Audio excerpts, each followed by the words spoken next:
जब लंका पर विजय करके, रावण के ऊपर विजय करके राम जी वापस लौट करके गए, तो विभीषण जी जब राज्याभिषेक में आए तो भगवान विभीषण से प्रसन्न होकर बोले, विभीषण कुछ मांगो, क्या चाहिए?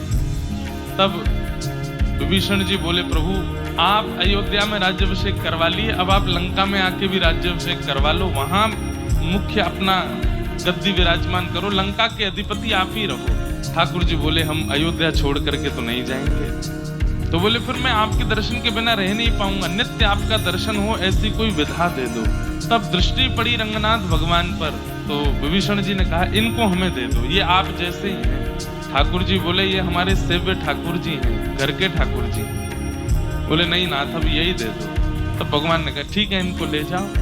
रंगनाथ भगवान को लेकर के जैसे विभीषण दक्षिण लंका में जा रहा था, किसी समय कावेरी मैया को भगवान ने वरदान दिया था कि हम गंगा के तट पर विराज गए, यमुना के तट पर विराज गए, सरजू जी के तट पे आ गए। कावेरी ने कहा, मेरे तट पर कब आओगे? तब भगवान ने कहा, एक समय आएगा, हम तुम्हारे तट पर आएंगे। और जैसे ही विभीषण लंका की ओर लेके जा रहे थे ठाकुर जी को, उसी समय कावेरी के तट से जब निकले, विभीषण जी को एक आवश्यक क्रिया के लिए जाना पड़ा।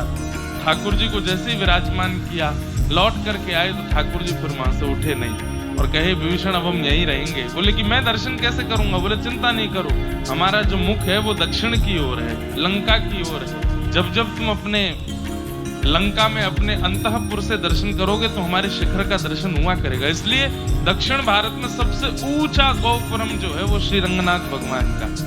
और आज भी विभीषण कहते हैं कि लंका से ही दर्शन करता है श्री रंगनाथ भगवान का।